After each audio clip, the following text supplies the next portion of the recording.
Hey everyone, it's Rupin again from the Conscious Parenting newsletter. Today we're going to talk about an important thing that's going on in the world. I have been watching the defamation case against Amber Heard by Johnny Depp. It's in the news and available on YouTube to watch the whole trial, which is quite an interesting phenomenon. I was watching Russell Brand's take on it, and it just feels that something so intimate and personal as the details of their sexual history and their relationship status and the ins and outs of their marriage is on such public display, and people are watching it like a show. I think it's really vital to be aware of what's going on, but also to not get swept in, to not use it as entertainment, and to try to recognize that this is going to make a fundamental change in the world of the way that men and women interact with each other.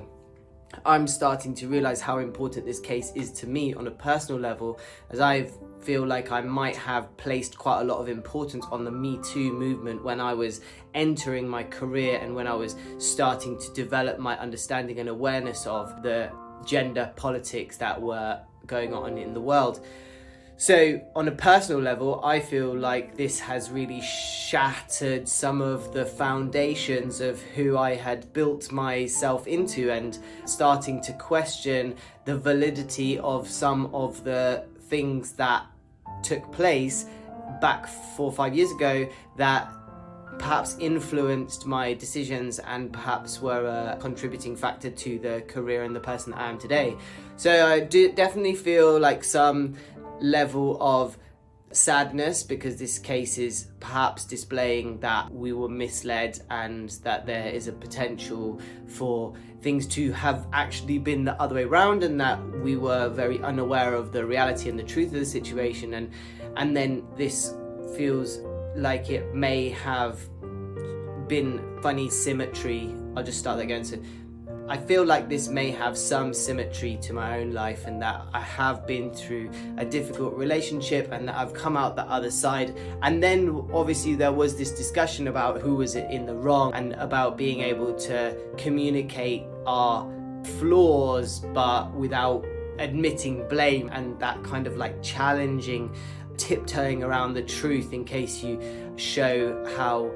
despicable your own actions are, sometimes means that we don't have permission to really admit the truth, to really be present with the truth. And so I think this case is really important to show that if we speak without meaning what we say, then things can really escalate. And in this case, it cost somebody 40 million for the lack of care that was not taken. So care was not taken when this article was being written, to make sure that the person who perhaps was not supposed to be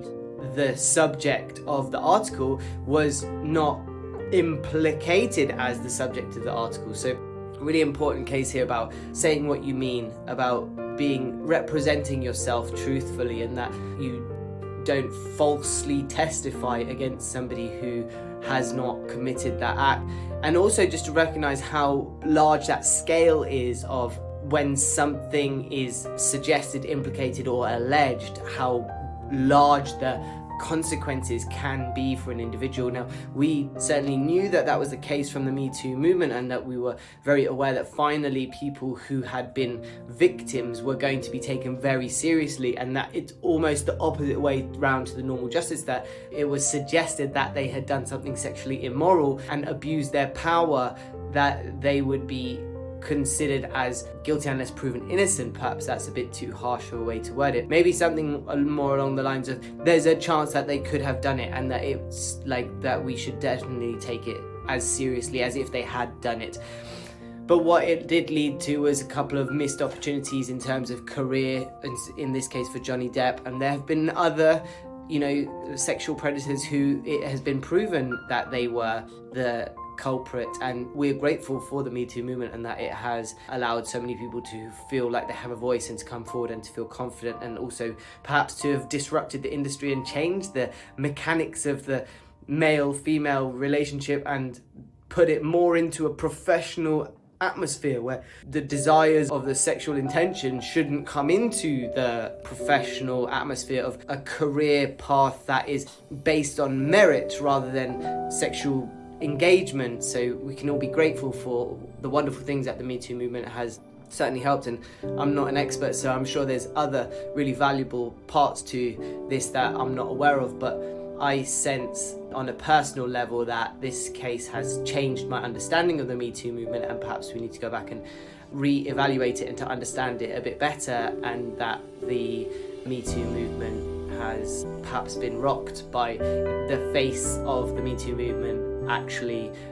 being under trial in case they lied, in case they have not told the truth in the first instance. So we'll have to wait and see how that goes. I wanted to just check in with you guys, let you know how I'm feeling, that there's this big thing that's kind of on my mind and bothering me, and certainly getting in the way of me feeling comfortable in my own skin and the person that I am today, and I'm starting to question quite a lot about how I've got here and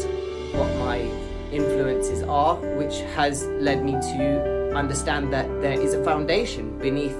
my objectives, my mission, that I'm resting upon the foundations of previous people who've worked very hard and tirelessly tried to progress this field of compassion, this consciousness, this care for other people on the planet, and that my work is following on from those who've come before me. So one important factor here is like to just work backwards through your own mission to understand exactly where you got that from, and make sure that you got it from you rather than from anywhere else, because I was very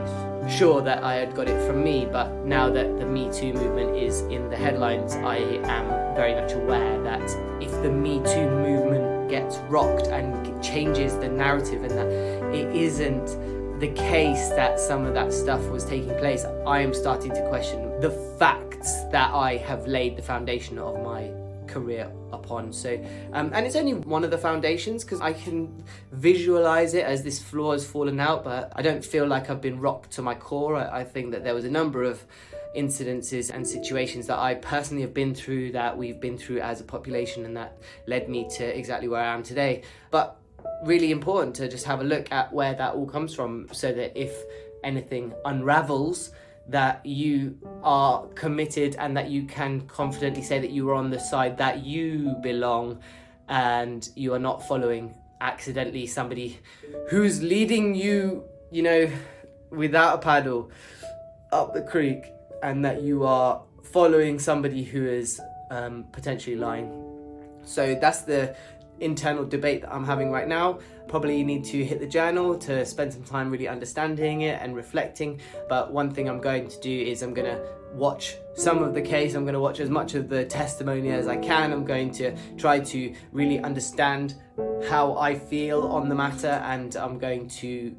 let everything sort of pass and allow it to follow its course of justice in its own way. The case itself doesn't make the big difference. If the case goes one way or the other, it doesn't mean that one person's innocent and one person's guilty, because it's a defamation case and it suggests that Johnny Depp never was abusive to Amber Heard, which might have been the case, and so it doesn't necessarily mean that one person is innocent and one person is guilty, no matter which way this case goes. But we'll wait and see what effects this has on the global politics, the sexual health of our community, and how well we can recover from this and still maintain our high standards that anybody, no matter what their gender, should feel safe and respected in the workplace. So let's hope that this doesn't collapse anything too badly, and that we all make it out of here well and with compassion, with empathy that we initially started the movement for. So good luck. Any questions, let me know. Drop me a comment, like and subscribe, and click the bell to get notified for the YouTube videos. Speak to you soon. Bye.